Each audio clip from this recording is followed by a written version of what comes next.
Hello दोस्तों, स्वागत है आपका आपके ही अपने यूट्यूब चैनल पर। दोस्तों, इस चैनल के माध्यम से आपको हिंदी साहित्य की संपूर्ण जानकारी दी जा रही है, साथ ही प्रश्नोत्तर और विस्तार पूर्वक अध्ययन करवाया जा रहा है। चाहे वो एनटीए नेट जेआरएफ हो या राज्य स्तरीय परीक्षाएं हो, सभी के लिए यहाँ पर आपको प्रश्नोत्तर मिलेंगे और महत्वपूर्ण विषयों पर जो महत्वपूर्ण टॉपिक हैं उन पर हम विस्तार पूर्वक अध्ययन भी कर रहे हैं, जिससे आपकी विषय से संबंधित जो टॉपिक हैं उनसे संबंधित आपकी समझ की क्षमता बढ़ सके। हम पिछले वीडियो में प्रीवियस वीडियो में मैंने आपको हिंदी भाषा की ऐतिहासिक पृष्ठभूमि किस प्रकार से रही, संस्कृत से किस प्रकार से एक क्रमबद्ध तरीके से भाषा और बोलियों का विकास कैसे हुआ, इसका मैंने आपको विस्तार पूर्वक जो है अध्ययन करवाया है, प्रश्नोत्तर दिए हैं। तो आप प्लेलिस्ट में जाकर के संपूर्ण जानकारी ले सकते हैं। आज हम देख लेते हैं खड़ी बोली और खड़ी बोली हिंदी का किस प्रकार से विकास, उद्भव और क्या कैसी परिस्थितियां रहीं, इसका हम यहाँ पर विस्तार पूर्वक अध्ययन कर लेते हैं। इससे क्या होगा कि कई जो आपके प्रश्न हैं वो स्पष्ट होंगे और विस्तार में हमें कई जो है महत्वपूर्ण जानकारियाँ मिलती रहती हैं। प्रश्नोत्तर आपको आने वाली वीडियो में दिए जाएंगे। दोस्तों, आप लोगों को वीडियो कैसा लगता है आप मुझे कमेंट बॉक्स में लिख कर बताइए, अपना रिस्पॉन्स दीजिए, क्योंकि मैं तो मेहनत कर रही हूँ बराबर और आपका रिस्पॉन्स नहीं ज़्यादा मिलता है, इसलिए थोड़ा डिमोटिवेटिव भी होते हैं। फिर भी मेरा तो काम है, मेरा विषय है, मुझे अपने विषय से लगाव है, इसलिए मैं तो कोशिश करूंगी कि संपूर्ण हिंदी साहित्य की जितनी भी विस्तृत जानकारी है वो आपको इस चैनल के माध्यम से देती रहूं। चलिए तो देखते हैं हम खड़ी बोली जनता की भाषा, आज का जो विषय है हम इसको पढ़ लेते हैं और आप लोग इसको केवल सुनते ही रहेंगे तो उतने में ही आपके कई प्रश्न यहाँ पर कई कॉन्सेप्ट हैं वो क्लियर होते जाएंगे। यदि मध्ययुग की धार्मिक परिस्थिति ब्रज भाषा के उत्कर्ष में सहायक हुई तो राजनीतिक परिस्थिति ने खड़ी बोली को प्रोत्साहित किया। मुस्लिम वर्ग के साथ उर्दू के साथ यह चारों तरफ व्याप्त हो गई। राजनीति के क्षेत्र में ब्रज भाषा का साहित्यिक महत्व घटने लगा। आधुनिक काल में खड़ी बोली की इतनी आशातीत उन्नति का प्रधान कारण उसका गद्य रहा, क्योंकि खड़ी बोली एक विशाल प्रदेश की संपर्क भाषा पहले से ही थी, इसलिए इसके गद्य को तीव्र गति से फैलने में अधिक समय नहीं लगा। इस काल का साहित्य जनसाधारण की वस्तु बन गया। साहित्य जन समाज के मानस में अवस्थित हुआ।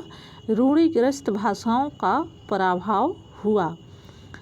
अब यहाँ हम देखते हैं कि खड़ी बोली गद्य का विचार।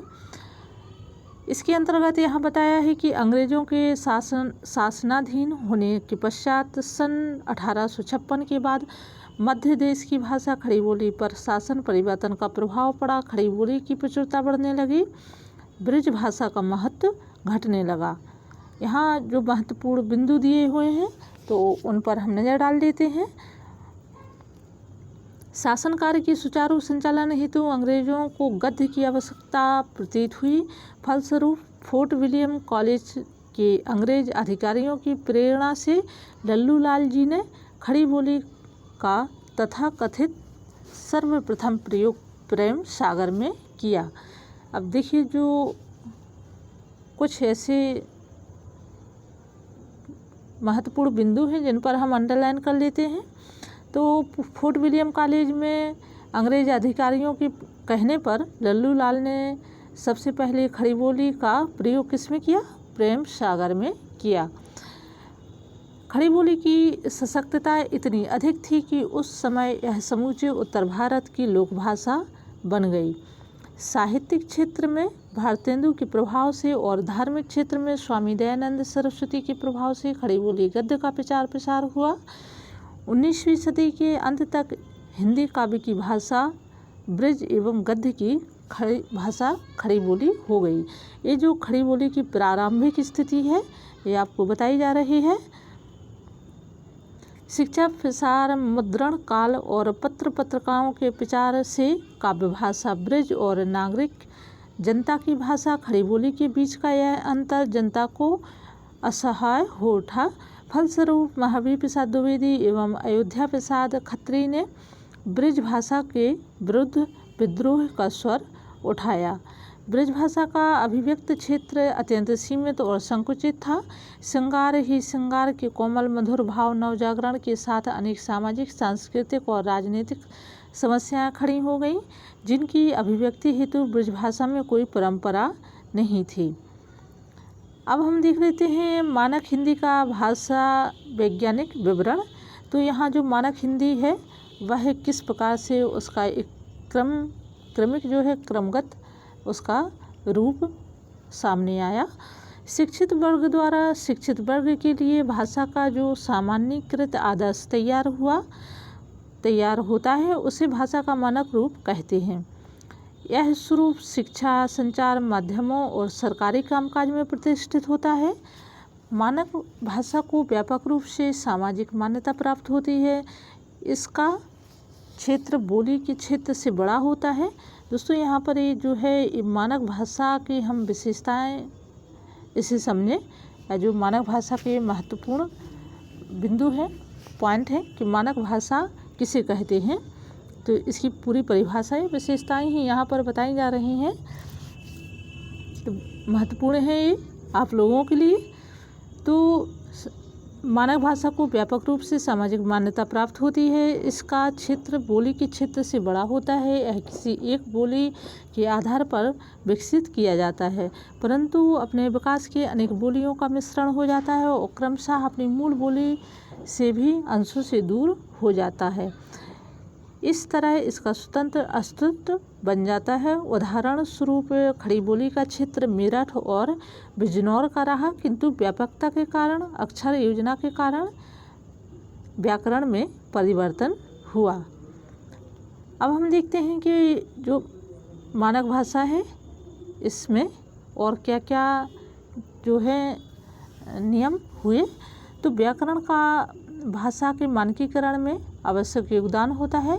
महावीर प्रसाद द्विवेदी की प्रेरणा से कामता प्रसाद गुरु ने व्याकरण का निर्माण किया। अब देखिए हिंदी साहित्य में जो व्याकरण लिखा गया तो कौन सा था। सबसे पहले कामता प्रसाद गुरु ने हिंदी व्याकरण लिखा और किसकी प्रेरणा से, महावीर प्रसाद द्विवेदी की प्रेरणा से।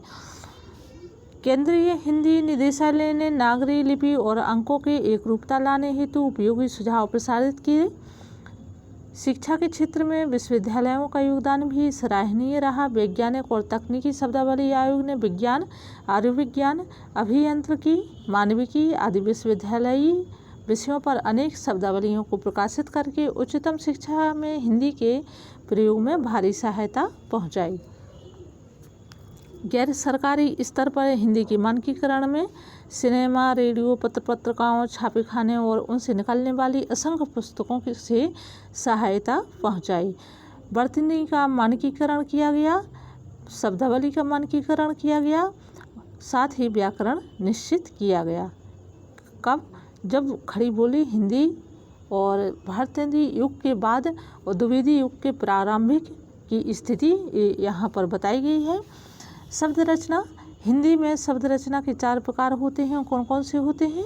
तो शब्द रचना के 4 प्रकार महत्वपूर्ण हैं। संधि द्वारा, समास द्वारा, उपसर्ग द्वारा और प्रत्यय द्वारा। आगे हम देखते हैं हिंदी की बोलियां, वर्गीकरण तथा क्षेत्र। हिंदी भाषा का क्षेत्र हिमाचल प्रदेश, पंजाब का कुछ क्षेत्र, हरियाणा, राजस्थान, दिल्ली, उत्तर प्रदेश, उत्तराखंड, छत्तीसगढ़, इसके अलावा झारखंड, मध्य प्रदेश तथा बिहार है, जिसे हिंदी भाषी प्रदेश कहते हैं। इस पूरे क्षेत्र में हिंदी की 5 उपभाषाएं हैं, जिनके अंतर्गत मुख्यतः 10 बोलियां हैं। अब हम देख लेते हैं कि 5 उपभाषाएं कौन कौन सी हैं। तो सबसे पहले है भाषा हिंदी। इसकी उपभाषाएं कौन कौन सी हैं? 5। पश्चिमी हिंदी, पूर्वी हिंदी, राजस्थानी, पहाड़ी और बिहारी। अब इसके अंतर्गत देखिए कौन कौन सी ये बोलियाँ हैं।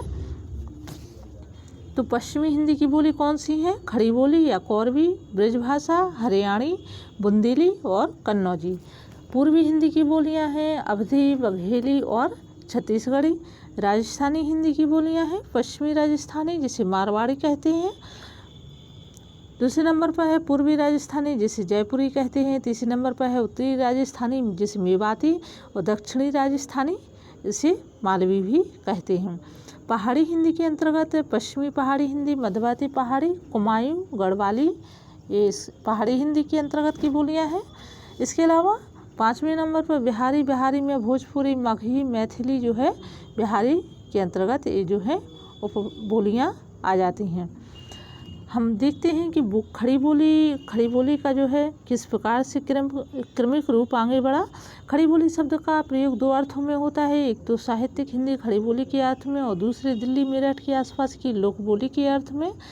यहाँ दूसरे अर्थ में ही इस शब्द का प्रयोग किया जा रहा है। इसी अर्थ में कौरवी का भी प्रयोग कुछ लोग करते हैं। खड़ी बोली में खड़ी शब्द का अर्थ विवादास्पद है। कुछ लोगों ने खड़ी का अर्थ खरी या प्योर अर्थात शुद्ध माना है, तो दूसरों ने खड़ी जिसे इसका अर्थ स्टैंडिंग यानी कि सीधे खड़ा रहना। कुछ अन्य लोगों ने इसका संबंध खड़ी बोली की अधिकता में प्रयुक्त खड़ी पाई, जैसे गया, बड़ा, का तथा उसके ध्वन्यात्मक प्रभाव कर्कशता से जोड़ा है। एवं अभी तक यह प्रश्न अनिश्चित है खड़ी बोली या कौरवी का उद्भव शौरसेनी अपभ्रंश के उत्तरी रूप से हुआ तथा इसका क्षेत्र देहरादून का मैदानी भाग, सहारनपुर, मुजफ्फरनगर, मेरठ, दिल्ली का कुछ भाग है, बिजनौर, रामपुर तथा मुरादाबाद है। लोक साहित्य की दृष्टि से खड़ी बोली बहुत संपन्न है और इसमें पवाड़ा, नाटक, लोक कथा, लोकगीत आदि पर्याप्त मात्रा में मिलते हैं। इनका काफ़ी अंश प्रकाशित भी हो चुका है। हिंदी, उर्दू, हिंदुस्तानी तथा दक्षिणी एक सीमा तक खड़ी बोली पर आधारित हैं। तो दोस्तों ये जो थी एक खड़ी बोली के संबंध में जो है महत्वपूर्ण जानकारी आप लोगों को दी गई। और ये आपकी, क्योंकि देखिए हिंदी में हम जब किसी भी कंपटीशन की तैयारी करते हैं तो उसके लिए हमें कई ऐसे महत्वपूर्ण विषय इकाइयों पर हमें विस्तारपूर्वक अध्ययन करना, उनको समझना अत्यंत आवश्यक होता है। ज़रूरी नहीं कि हम MCQ या प्रश्नोत्तर ही रटें। कभी कभी ऐसा होता है कि जब उसकी हम बेसिक आधारभूत जानकारी लेते हैं तो वो हमारे दिमाग में ज़्यादा अच्छे से बैठते हैं। तो उम्मीद है कि आपको अच्छा लगा होगा वीडियो, और पूरा वीडियो देखिए, आपके बहुत ही उपयोगी है। धन्यवाद।